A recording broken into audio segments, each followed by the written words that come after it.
మహబూబాబాద్ జిల్లా Thorrur municipal chairman vice chairman ఎన్నికపై ఉత్కంఠ కొనసాగుతోంది. ఈవేళ మధ్యాహ్నం చైర్మన్ వైస్ చైర్మన్ ఎన్నిక జరగనుంది. నిన్న జరిగిన ఘర్షణను దృష్టిలో పెట్టుకుని పోలీసులు భారీ బందోబస్తు ఏర్పాట్లు చేశారు. పట్టణంలో 500 మంది పోలీసులతో నిఘా ఏర్పాటు చేసినట్లు పోలీసులు తెలిపారు. కాగా తొర్రూరులో మున్సిపాలిటీని కైవసం చేసుకోవాలని అధికార కాంగ్రెస్ బీఆర్ఎస్ విశ్వ ప్రయత్నాలు చేస్తున్నాయి.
మహబూబాబాద్ జిల్లా Thorrur municipal chairman vice chairman ఎన్నికపై ఉత్కంఠ కొనసాగుతోంది. ఈవేళ మధ్యాహ్నం చైర్మన్ వైస్ చైర్మన్ ఎన్నిక జరగనుంది.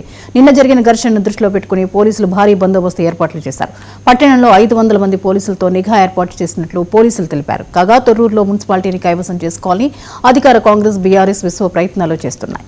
ఈ అంశంపై మరిన్ని అప్డేట్స్ ని మా ప్రతినిధి శ్రీధర్ అందిస్తారు. శ్రీధర్, చెప్పండి, తొర్రూరులో మున్సిపల్ చైర్మన్ వైస్ చైర్మన్ ఎన్నిక అనేది ఇప్పటివరకు తేలినటువంటి పరిస్థితి ఈ మున్సిపాలిటీకి సంబంధించి ఇప్పుడు ఈ రోజు అదే ఒక క్లారిటీ వచ్చే పరిస్థితి కనిపిస్తోందా?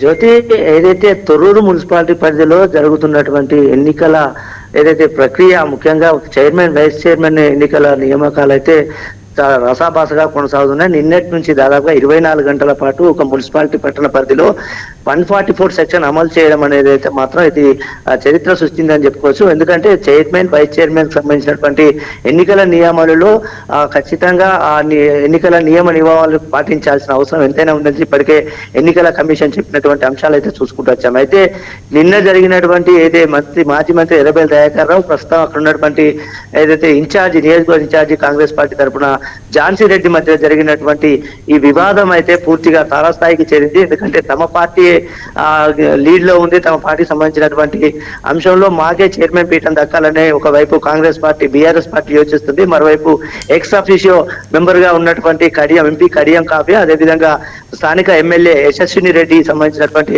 ఆ 2 ఓట్లను కూడగొట్టుకొని ఆ పీఠం దక్కించుకోవాలని కాంగ్రెస్ పార్టీ యోచిస్తుంది. అంటే ఇలా ఈ విధంగా కాంగ్రెస్ బీఆర్ఎస్ పార్టీల మధ్య జరుగుతున్నటువంటి యుద్ధం అయితే ఇంకా కొనసాగుతుందని చెప్పుకోవచ్చు. ఇప్పటికే ఎస్పీ శబరీష్ అక్కడికి 500 మంది పోలీస్ బలగాలతో నిన్నటి నుంచి 144 సెక్షన్ అయితే అమలు చేసుకుంటారు. ఇప్పటికే బీఆర్ఎస్ కు సంబంధించినటువంటి అయితే టోటల్ గా 20 వార్డులు ఉన్నాయి. 20 కౌన్సిల్ వార్డులో ఉన్నటువంటి ఇప్పటికే 9 వార్డులను బీఆర్ఎస్ కైవసం చేసుకుంది. కేవలం 7 వార్డులకే కాంగ్రెస్ పరిమితం అయింది. దానికి సంబంధించిన 2 ఎక్స్ అఫీషియో మెంబర్లను మాత్రం కూడగట్టుకొని ఈ రోజు ఆ పీఠాన్ని ఆధిపత్యం చేసుకునే విధంగా అయితే కాంగ్రెస్ పార్టీ యోచింది. దానికి నిన్న జరిగినటువంటి ఝాన్సీ రెడ్డి లోపలికి ఎంట్రీ ఇవ్వడంతోనే అక్కడి నుంచి ప్రారంభమైన రగడ. ఆ తర్వాత మాజీ మంత్రి ఎర్రబెల్లి దయాకర్ రావు కూడా లోపలికి వెళ్లేందుకు అయితే ప్రయత్నించారు. దాంతో అక్కడ పోలీసులకు ఎర్రబెల్లి దయాకర్ రావుకు వాగ్వాదం అయితే చోటు చేసుకుంది. దాంతో అక్కడ ఉన్నటువంటి ఝాన్సీ రెడ్డిని ఏ విధంగా పంపిస్తారని ఒక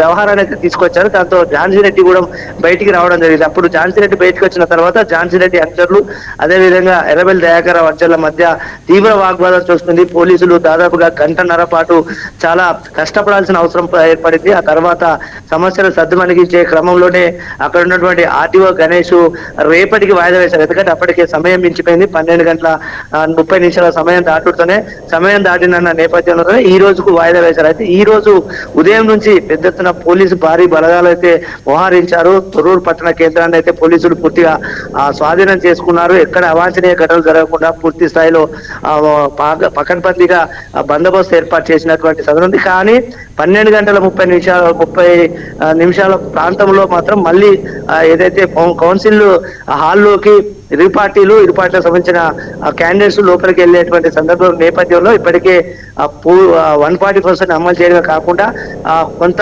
నియమం పెట్టారు. 200 మీటర్ల దూరంలో కూడా ఎవరు కూడా మన మున్సిపాలిటీ వద్దకు చేరుకోవద్దని ఒక నియమం పెట్టేసి పోలీసులు భారీ బందోబస్తు ఏర్పరిచారు. ఇక 12:30 ప్రాంతంలో ఈ మున్సిపల్ పట్టణ సంబంధించినటువంటి పీఠ ఎవరి కైవసం అవుతుంది అనేది మాత్రం ఉత్కంఠభరితంగా అయితే కొనసాగుతుంది. దీనిపైన అటు పోలీసులు ఇటు రాజకీయ విశ్లేషకులు అయితే పెద్ద ఎత్తున చూస్తున్నటువంటి సందర్భం కనబడుతుంది. ఇక ఏది ఏమైనప్పటికీ కూడా మాజీ మంత్రి ఎర్రబెల్లి దయాకర్ రావుతో బీఆర్ఎస్ పార్టీ నుంచి అటు అధికార పార్టీ నుంచి ఝాన్సీ రెడ్డి పూర్తిగా బాహాబాయిగా అయితే ఈ పీఠాన్ని దక్కించుకునేటువంటి ఎదురు చూపులు అయితే కాస్తున్నారని చెప్పుకోవచ్చు మనకు జ్యోతి.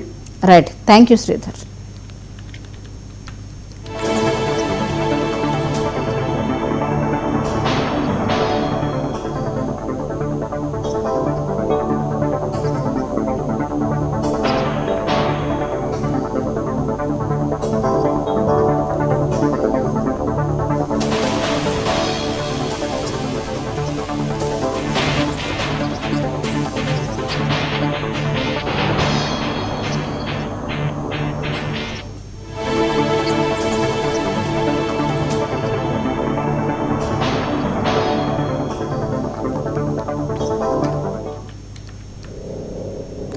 తెలంగాణ వ్యాప్తంగా 11 మున్సిపల్